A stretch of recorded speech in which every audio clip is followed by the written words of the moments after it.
CM Revanth Reddy రేపు ఢిల్లీకి వెళ్లనున్నారు. 2 రోజుల పాటు ఢిల్లీలోనే ఉండనున్నారు సీఎం రేవంత్.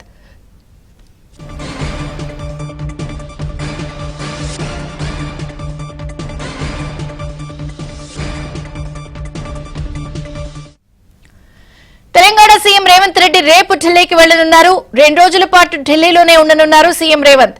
పలువురు కేంద్ర మంత్రులను కలవనున్నారు. కేంద్ర ఎరువుల శాఖ మంత్రి నడ్డాను కలిసే అవకాశం ఉంది. రాష్ట్రానికి యూరియా కోటా పెంచాలని కూడా ఈ సందర్భంగా కోరబోతున్నారు. వివరాలు నరసింహరావు అందిస్తారు. నరసింహరావు. విజయ చంద్రిక 2 రోజుల పర్యటన కోసము ముఖ్యమంత్రి రేవంత్ రెడ్డి రేపు సాయంత్రము ఢిల్లీకి బయలుదేరి వెళ్తారు. రేపు శంషాబాద్ ఎయిర్పోర్ట్ నుంచి ఆయన సాయంత్రము బయలుదేరి ఢిల్లీకి చేరుకుంటారు. ఎల్లుండి అవతలెల్లుండి 2 డేస్ పాటు ఢిల్లీలోనే ఉండనున్నారు. పలువురు కేంద్ర మంత్రుల్ని ముఖ్యమంత్రి రేవంత్ రెడ్డి కలవబోతున్నారు. ప్రధానంగా ఇప్పుడు వర్షాకాలం సీజన్ స్టార్ట్ అయింది. రైతులంతా కూడా పంటలు వేసుకుంటున్నారు.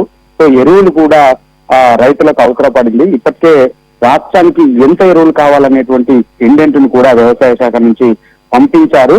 అయితే వ్యవసాయ శాఖ కోరిన మేరకు ఇండెంట్ మేరకు ఇప్పటి వరకు కేంద్రము సరఫరా చేయకపోవడం వల్ల కొంత లోటు ఏర్పడింది. ఈ లోటు వల్ల అక్కడక్కడ కొంత ఇబ్బందులకు రైతులకు ఇబ్బంది ఏర్పడుతుంది రైతులకి. సో ఈ నేపథ్యంలో తెలంగాణ రాష్ట్ర ప్రభుత్వం కోరిన మేరకు వ్యవసాయదారులకి రైతులకి ఏ రకమైనటువంటి ఇబ్బంది కలగకుండా సాఫీగా వ్యవసాయం చేసుకునే విధంగా ఎరువులు సరఫరా చేయడం కోసం అవసరమైనటువంటి ఎరువుల్ని యూరియాని సరఫరా చేయాలని చెప్పి కేంద్ర మంత్రిని కలిసి కోరబోతా ఉన్నారు. దాంతో పాటుగా ఇటు కేంద్ర పట్టణాభివృద్ధి శాఖ మంత్రిని కూడా కలిసేటువంటి అవకాశం ఉంది. వారితో పాటుగా ఇటు రోడ్లకు సంబంధించినటువంటి అంశం పైన కూడా కేంద్ర మంత్రిని కలిసి ఇటు RRR కు సంబంధించినటువంటి దక్షిణ భాగానికి అనుమతులు కోరేటువంటి అవకాశం ఉంది. దాంతో పాటుగా ఇటు మెట్రో రైలుకు సంబంధించినటువంటి అంశం పైన కూడా 2వ దశకు సంబంధించి దానికి అనుమతుల కోసం ఇప్పటికే కేంద్రానికి పంపించారు. సో అది కేంద్రం వద్ద పెండింగ్ లో ఉంది. కాబట్టి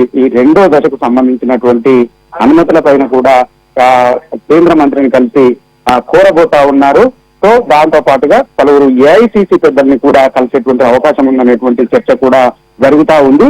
ఇప్పటికే ఖాళీగా ఉన్నటువంటి పదవులన్నీ కూడా వెంటనే భర్తీ చేయాలని చెప్పి మల్లికార్జున ఖర్గే ఆదేశించారు. అంతేకాకుండా వీలైనంత మేరకు వెంటనే వాటిని భర్తీ చేస్తామనేటువంటి ప్రకటన కూడా ముఖ్యమంత్రి చేసినటువంటి నేపథ్యంలో ఇటు ప్రభుత్వ పరంగా ఉన్నటువంటి నామినేటెడ్ పోస్టులు కావచ్చు, అదేవిధంగా పార్టీ పరంగా ఉన్నటువంటి నామినేటెడ్ పోస్టులు కావచ్చు, వాటిపైన కూడా కూర్చొని AICC పెద్దల్ని కలిసి చర్చించేటువంటి అవకాశం ఉన్నట్టుగా తెలుస్తుంది. సో మొత్తానికి అయితే ముఖ్యమంత్రి రేవంత్ రెడ్డి రేపు సాయంత్రం వెళ్ళి 2 డేస్ పాటు అక్కడే ఉన్నారు. Thank you Narasimharao.